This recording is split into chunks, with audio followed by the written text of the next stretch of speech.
Assalamualaikum warahmatullahi wabarakatuh.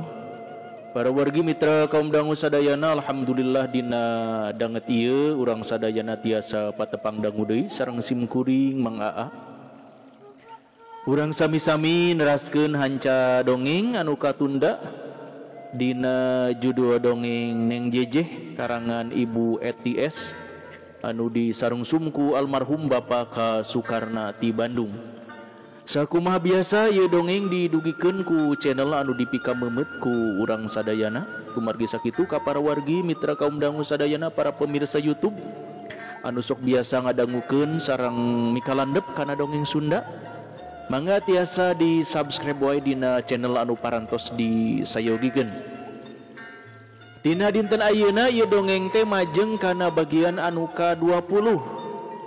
Sakumaha anu kauninga dina bagian anu ka-18 dinten kamari hanja urang teh kapegat ku waktu dina mangsa nyaritakeun obrolan antawis Juragan Sudira sareng rayina teh nya sareng Bu Wiwi.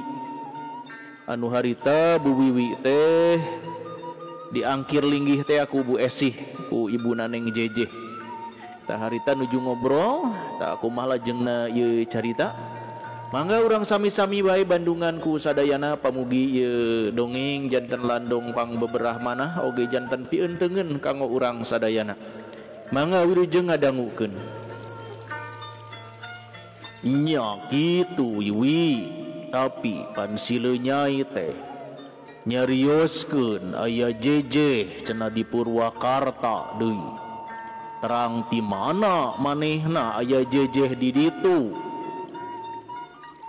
Ih sing emut atuh Kang, ari sileu nyai teh geus goreng sareng urang, geus ceda manehna teh katambah-tambah dongeng ceuceuk nama eta teh adi beuteungna Jang Wahyu apanan anu geus tetela deui hubunganana goreng nu matak pantes manehna rek ngagebraskeun Jang Wahyu sareng urang sarta nawarkeun Neng Jejeh ka lalaki anu ngakukeun ngaran Den Ahmad teh.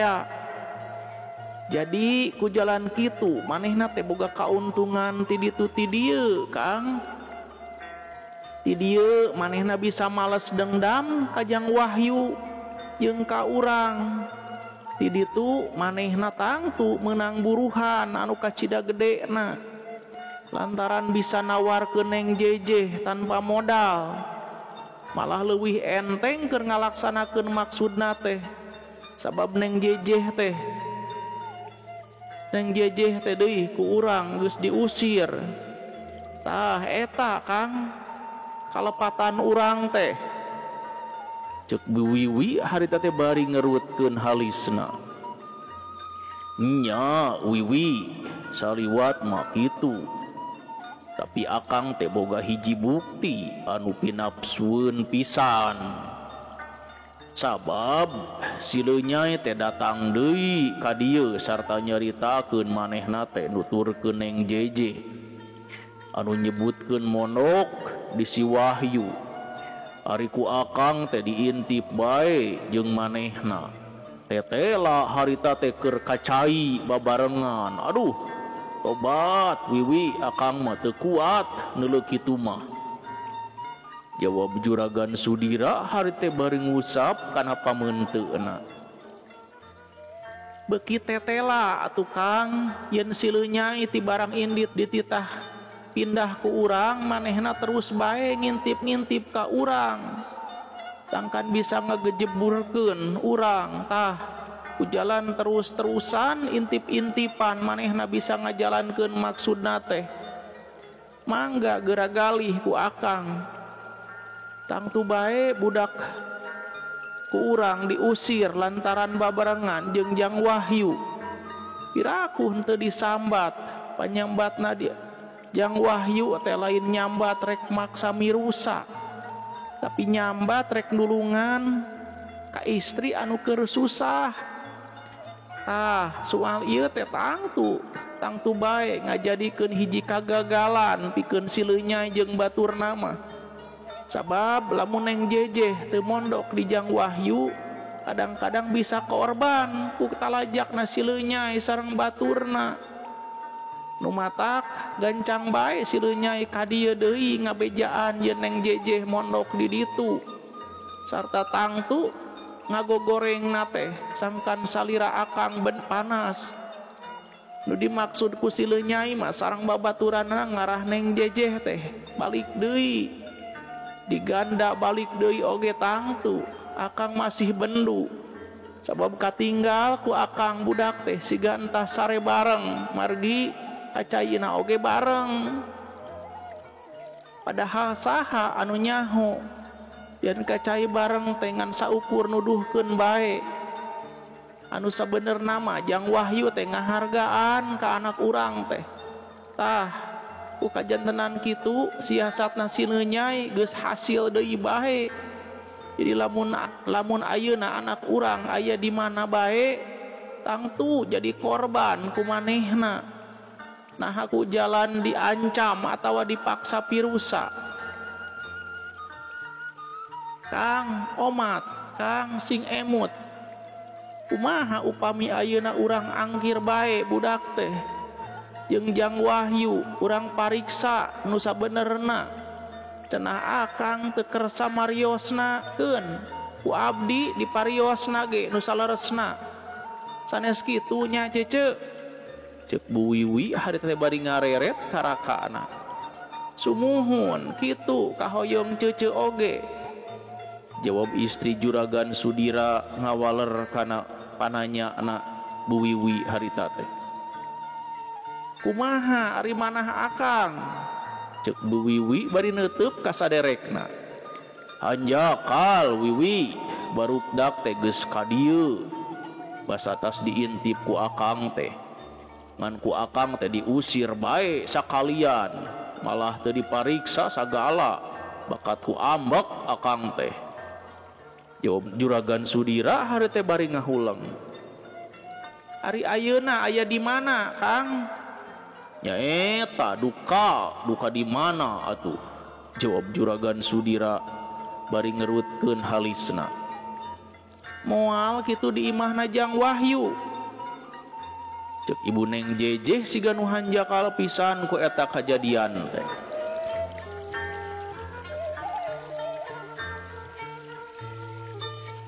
kumaha lamun aya di dinya nya urang susulan bae atuh Kang lamun teu aya di dinya terus kumaha atuh urang taroskeun ayeuna mah ka Jang Wahyu sugran terangeun ka mana anak urang teh ngaleosna malah lamun perlu mah urang oge teu aya awona upami menta tulung ka Jang Wahyu teh hayu atuh ari kitu mah ngan engke ketah arah jongjon indit-inditan mah urang dalahar heula ceuk Juragan Sudira harte bari ngareret ka istrina ih da sayak tosna geurayi urang taruang heula lapar sadayana ge meureun urang teh keun urang masak bae heula nya ceuk Bu Esih bari ngagerowan babuna di tukang da misah tempat babuna teh di imah urutna sileunyai sajroning ngantosan tuangeun nu keur dipasak atuh jongjon ngalalobrol tina rupa-rupa soal anu nyangkut ka dirina malah sanggeus asak oge sarta geus disadiakeun dina waktu taruangna ngalobrol mah uplek bae ku kitu teh mah pantes da meureun ngarasa sono sanggeus beres taruangna kakara harita teh indit rek ngajugjug ka Jang Wahyu tapi samemehna jung teh manehna badami heula sabab bisi bae di ditu jadi pasea lantaran ramaneng jejeh geus rumasa wani nyiksa dina waktu nu kaliwat Wiwi kumaha lamun engke akang dihina ku Jang Wahyu lantaran geus nyiksa ka manehna teh ceuk Juragan Sudira hari teh bari ngahulang kitu nu mawi oge nya Kang cacakan ngan saukur di dintenan tos karaos aya kasieun komo engke lamun geus tetela Jang Wahyu teu gaduh salah bade kumaha akang teh? Jawab Wiwi siga nu kaheuleun ka karakaana teh. Nyaeta nu mawi ayeuna badami heula oge supaya urang engke di ditu ulah menang wiwirang gitu maksud akang teh. Kawas lain jelema nu aya kasebutna bae cenah. Tah dasar ieu mah akang teh nyerenkeun bae ka Wiwi sangkan engke ngabantu ka akang. Jawab Juragan Sudira rada ngahulang. Muhun Kang, keun ari tos puguh kitu mah. Mudah-mudahan bae sagala maksud urang nu hade teh buahna oge sing hade. Jawab Bu Wiwi hade teh bari terus ararindit.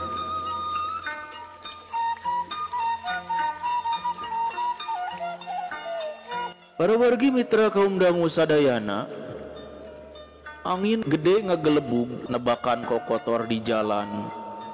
Tapi karabeng ngarapung atu anu laleumpang teh harita mengpeunan beungeut meureun sieuneun panona ka asupan tahi kuda nu geus mangrupa kekebul. Atu anu dararagang nuruban daganganana sangkan ulah kekebulan. Pantes rek gede angin ge tapi hujaneun geus nakleuk. Tekanya hoan ceudem langit-langit ngadak poek angke buku mega nu hideung. Atuh loba pisan jalma anu balik gura-giru. Sieun kapegat hujan nu sigana bakal gede atuh nu daragang kukud mengpeung hujana can turun. Nya kitu deui di kampung mani ribut bale beres lantaran sieun hujan. Anu baruga popoean harita teh jajahitan sigana teh sieun pisan ku hujan anu kakara gede. Atuh anu kentengna bocor gancang nginjeman taraje buru-buru dibenerkeun sangkan engke ulah bocor. Malah harita Jang Wahyu kakarak datang tas usaha tas sobat sabat di pasar maklum teu boga dagangan da duitna kacopetan. Manehna teu boga modal pikeun neruskeun dagangna atuh manehna harita oge saukur meunang hasil cukupna keur meuli beas pikeun sapoe harita. Nyicin tah duit lumayan sakitu oge maneh hese pisan di teanganana teh. Abung zaman hararese hese bae masing ti hot-hat oge geuning. Cek Jang Wahyu hari teh bari ngasongkeun duit ka adina.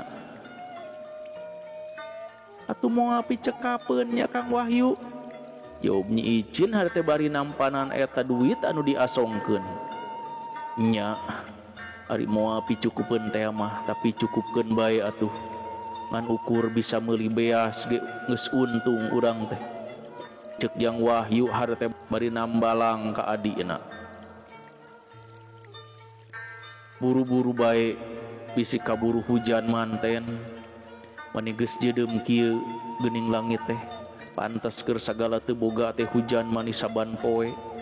Cek Jang Wahyu bari golehe ngedeng nang karak bengkang di tilaman kedua leungeunna sarta ngareret ka indungna anu ngaleos ka hawu deui rek niup seuneu meureun. Jroning Jang Wahyu ngagoler manehna mah inget bae ka Neng Jejeh nu sorangan cuang cieung eueuh batur. Taya batur pakumaha atuh leng bae ngalamun sarta nyambat ka Neng Jejeh dina lebet hatena bari neuteup lawang para. Neng Jejeh damel naon boa-boa nuju nangis ku engkang kacipta bae. Neng teh nuju tunggara liuk dengan liuk lain. Engkang teu wantun ngalongok margi sieun kumaha onam. Hanas tebih leumpang ngalongok emut ka Neng ari pek engkang diusir henteu kersa dilongokan. Padahal engkang manyaah hayang males ka saya nu mawi keukeuh peuteukeuh saupami ditampi mah engkang sejak ngabaturan bae ka Neng lumayan titah-titaheun tibatan nitah nu sanes. Meureun kedah diburuhan kanu sanes mah tapi mun engkang mamoal nuhun bae anu aya lamun Neng miwarang teh ku engkang oge kahartos pang Neng nolak teh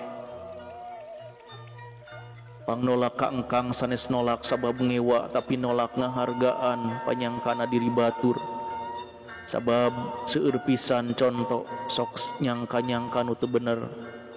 Padahal urang satia kana parentah agama nurutkeun hukum-hukumna, mana nu ulah disorang sakedik-kedikeun terang. Tungtungna urang ayeuna mungguh badan mah patebih ngan hate tetep ngahiji, moal kenging dipisahkeun najan ku saha-saha oge. Sabab sidik diri engkang ka neng teh nyaah pisan nya kitu deui tos buktos neng nyaah ka engkang. Janten teu aya bentena lir gula jeung peueut bae engkang nyaah ka salira neng miasih ka engkang. Tapi pinten enjing mah engkang teh bade maksakeun ngalongok najan salol oge. Kanggo ngabeberah neng sangkan ulah nguyung teuing kitu ge saupamina salira teu kaabotan. Lamun engkang ngadeuheusan maksad mah boh bilih bae aya kaperluan neng anu sakinten penting. Namun saupami salira teu aya kaperyogian nu merlukeun diri engkang, tangtos engkang moalami asal patepang sakedap sarta ninggal ka salira bilih bae henteu damang. Lamun sehat walafiat engkang bade wangsul deui, tah kitu maksad engkang teh dina dintenan enjing mah. Ceuk geurentesna teh Jang Wahyu anu kacidati belatna kaneng jejeh teh. Jang Wahyu teh mani antang neuteup kana lawang para atuh henteu matak heran ras manehna teh ingeteun dina waktu keur nganteurkeun ku Jang Wahyu teh bray kacipta neng jejeh teh barang bawa estu saraget diri teh lain babasan wungkul da puguh jeung sanyana. Atuleng deui dilamun dicipta dirarasakeun buah-buah neng jejeh teh ayeuna teh keur kitu. Ujang Wahyu diwawaas waktu sagala teu aya atuh leng manehna teh uleng siga nu ngarasa bingung. Terus ras inget kaneng jejeh anu bua keur kumaha.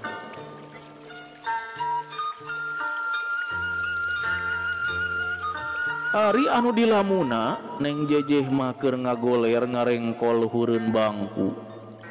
Eta bangku teh pamere ti tukang warung anu bageur resep nulung kanu butuh. Tanpa aya pamandangan atuh neng jejeh bungaheun pisan ti peuting teu pati tiris da geus aya bangku teh. Malah harita manehna ngagoler teu daek sare, encan dahar-dahar acan padahal duit mah boga da entas ngajual ali. Ngan manehna henteu masak da teu boga parabotna. Ari kompor nama aya harita teh dibere nginjeum malah jeung seeng kalengna. Omongna tukang warung mah pikeun naheur cai bae. Nganeng jejeh keukeuh bae manehna teu daek make siga embung naheur cai. Gawena ngaringkuk bae lamun geus peurih beuteung. Sok nyelang manehna teh ka warung. Kadaharan naon bae meuli ka warung kadaharan naon bae. Asal panyombo laparna peujit sok kukurubukan atuh manehna teh henteu nyangu-nyangu acan. Nu jadi pikiranana mulat meulit kana ati keukeuh teu bisa mutuskeun kudu kumaha lampahna. Nah kudu tega bae ka indung sareng bapakna da puguh geus diusir teu perlu datang deui. Tapi lamun geus nekad sok ras deui make inget dabungan manehanana teh geus wani babarengan jeung Jang Wahyu teu pupuguh cacakan karek wawuh mah. Atuleng manehna teh inget breh ramana teh kacipta nuju bendu jeung ibuna. Ka manehna teh tutunjuk jeung nerekan lak-lak dasar atuh meuni teu kawawa curucud cipanna teh bijil. Sarta manehna ngarasa si horeng teh kadang-kadang anu bener jadi salah, anu salah jadi bener. Tina bakating ku teu kuat saban peuting kurang sare geus puguh ari ti beurang atuh neng jejeh teh lungse panon cepel hayang sare. Atuh pok manehna nyambat ka ramana anu kacipta bae. Apa? Nah, apa teh? Mana bendu-bendu teuing ka abdi teh naha apa teu emut kana keyakinan hirup manusia yen bakal paeh. Apa abdi teu gaduh dosa apa abdi mung aya kahoyong sakedik eta apa sing enggal sae manahna. Cek gerentos hatina neng jeje bari teu kawawa ku tunduh maehna teh hayang sare. Tapi sanajan kitu ge bubuhan di lembu rame teu lila neng jeje sadar yen geus manggih kapeurihan sareng manggih kanyerian. Malah ayeuna teu bisa jeung kudu unjang-anjang mah atuh gaweuna teh ngahekok lamun manehna rek bijil upama hayang kacai.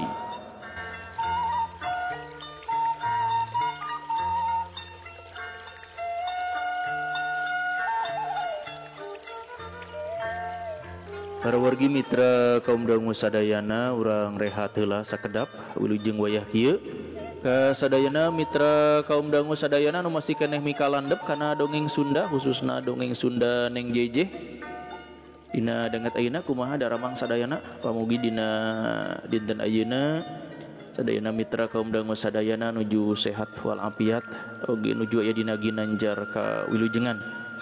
Baturan wilujeng wayah kieu ka Teh Siti Sarahnya. Wilujeng ngadangukeun bae.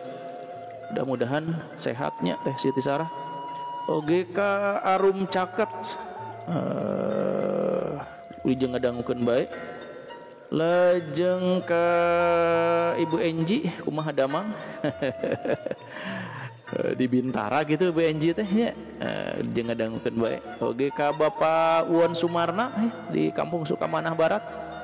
Di Kampeknya. Jeung ngadangukeun ka Pak Rohendi oge nu aya di Kudusnya. Kumaha daramang urang Kudus sadayana. Pamugi sarehatnya sadayana ieu. Upami ninggal berita mah di Kudus teh nuju rame aduh.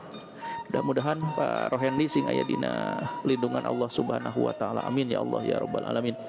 Oge ka Teh Deti nu aya di Gunung Halu kumaha daramang urang Gunung Halu sadayana mangga anu teu acan subscribe na ya urang Gunung Halu diajakan we Teh Detinya supaya ieu Mang Aa langkung sumanget kana ngadongengna.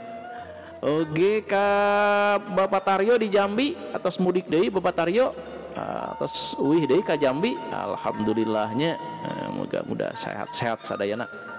Oge ka Teh Iis Yuliani nu aya di Mekah Saudi Arabia mudah-mudahannya sing sehat nu aya di Mekah sadayana. Oge ka nu aya di Sumatera Selatan ka Teh Anita Kresna wilujeng ngadangukeun bae ka Padadang Sobari di Saguling aturan wilujeng ngadangukeun. Oge ka Teh Mutia Wangsi oge di Sukabuminya wilujeng ngadangukeun bae. Oge ka Kang Kanu nu lalana sileunya hadir deui cenah mangga wilujeng ngadangukeun ka Ibu Dokter Yulunda Belia oge wilujeng ngadangukeun nya. Oge ka Ender de Magma ieu di Bekasi. Haturan wilujeng ngadangukeun subscriber enggal wae nya. Manggalah tiasa ditinggalan eta dongeng Mang Aa. Nu sateu acana aya dongeng endong wasiatnya ayeuna kana dongeng neng jeje. Oge ka Teh Rizka Damayanti wilujeng ngadangukeun ka Pak Ade Sukarna oge wilujeng ngadangukeun bae. Ka Pak Prabu Arjuna ya urang Banjar sadayana wilujeng ngadangukeun nya. Oge ka urang Tasik ka Kang Setia Budi. Ka urang Subang ka Teh Wiwin kumaha daramang urang Subang sadayana. Oge ka urang Tambun Bekasi ka Pak Ikno nya. Ka Mamah Andri ya di Dubai. Nuju rame nya main bola di Uni Emirat ya Mamah Andri. Salam ka sadayana. Oge ka urang Ciamis ka Teh Tamimah Lihahnya wilujeng ngadangukeun ka Pak Yaya Subrata oge.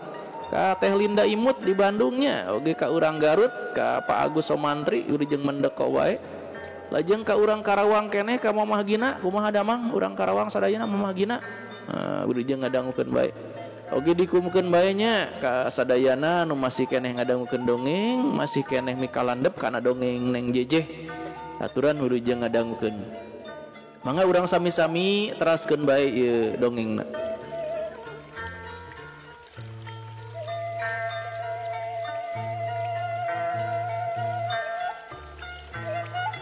Tapi sanajan kitu ge bubuhan di lembu rame teu lila neng jeje sadar yen geus manggih kapeurihan sareng manggih kanyerian. Malah ma anjeunanana teu bisa jeung kudu unjeng anjang mah atuh gawena teh ngahekok lamun manehna rek bijil upama hayang kacai. Malah harita ge ngaringkuk manehna sare na bangku bari nyipta ka bapakna anu nyiksa tanpa dosa teu aya pisan hampura atureup manehna sare siga nu tibra pisan teu inget kana nanaon anu harita pikeungeun sabab angin ngagelebug pihujaneun mani nakleuk ih jongjon bae manehna teh ngaguher sare di luhureun bangku. Langit ceudem mani poek megana hideung ngadingding siga nu tumpang tindih di luhur pating belesur maraju katebak angin di barung ku cahya kilat anu ting buri nyai bae atuh matak harariwang sok sieun kumaha onam kawas arek hujan angin. Malah harita teh juragan Sudira harita geus dina delman maksudna rek Kajang Wahyu alusna geus terangeun da dibawa ku si Nyai atuh teu hese neangan barang anjeunna tos dugi gancang turun tina delman sarta sok mayar ongkosna tidinya terus laleumpang. Kang tebih keneh ti dieu teh ceuk Bu Wiwi karakana hariwangeun meureun sieun kapegat hujan sabab langit mani angkeup pihujaneun gede pisan tos caket ti dieu mah tah urang asup ka lembur eta geura jawab juragan Sudira bari nunjuk ka hiji lembur anu deukeut ka sisi jalan. Geuning apana tos uninga nya ka dieu ceuk ibuna Neng Jejeh mani ngahuleng. Har apaan basa dituduhkeun ku si Nyai teh ibuna? Jawab juragan Sudira hari teh bari mesem. Sumuhun nya jawab istrina imut deui. Teu lila rama Neng Jejeh jeung ibuna geus darongkap atuh reg anjeunna liren hareupeun imah Jang Wahyu. Ret kakenca ret ngatuhu sugan bae aya jalma tapi teu aya sasaha da puguh pada kajero di luar hariwang hujan jeung hariwangeun ku kilat anu ting buri nyai bae. Bumi na nu mana Kang? Ceuk Bu Wiwi hayang geura asuh. Siga nama nu ieu wi margi basa kacai waktu diintip ku akang sumurna nu itu tuh. Jawab juragan Sudira bari nunjuk harita teh kana hiji sumur. Cobi atuh taroskeun apana? Ceuk istrina bari neuteup ka juragan Sudira. Nya keun urang coba. Jawab juragan Sudira bak pondok bari terus harita teh pupuntenan. Punten. Punten. Cek juragan Sudira harita teh ngagorowok. Ngadengin pupuntenan jeung sorana asa wawuh Jang Wahyu mani ngagebeg. Gancang manehna teh ngorejat gek diuk di tengah imah sarta ngadengikeun deui bisi ayap anu punten bieu teh lain nganjang ka manehna. Ukur dedengean wungkul sabab tadi keur ngalamun bari neuteup lawang para.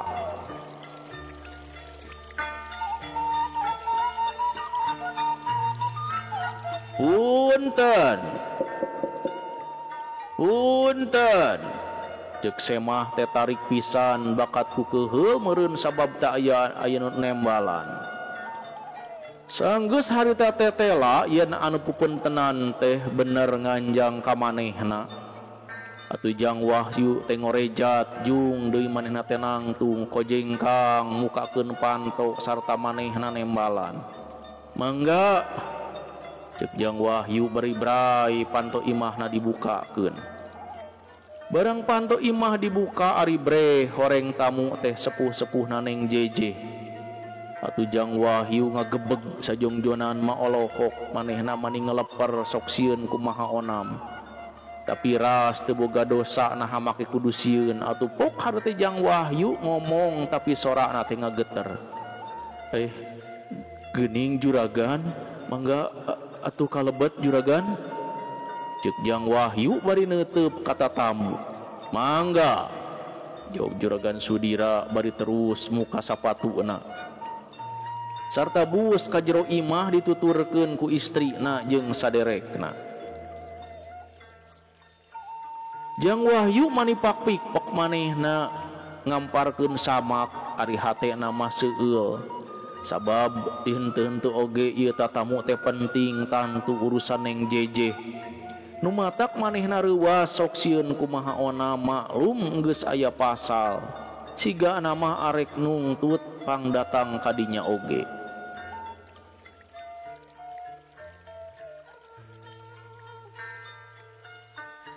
Mangga atuh linggih juragan. Aduh hapunten, ieu geuning kaayaan di abdi mah. Ceuk Jang Wahyu hari teh bari lurat leret kawas aya anu diteangan. Ah, teu nanaon, sami bae Jang. Jawab juragan Sudira hari teh leuleuy. Barang dijawab kitu teh, euleuh. Waktosna parantos seep mitra kaum dangu sadayana cak urang tunda heula ieu dongeng deng jejeh dina bagian anu ka-20. Insyaallah urang sami-sami teraskeun dina seri atau nepi bagian anu salajengna. Sakitu rupina anu tiasa kapihatur dina dinten ayeuna hapunten anu kasuhun wilujeng kantun. Wassalamualaikum warahmatullahi wabarakatuh.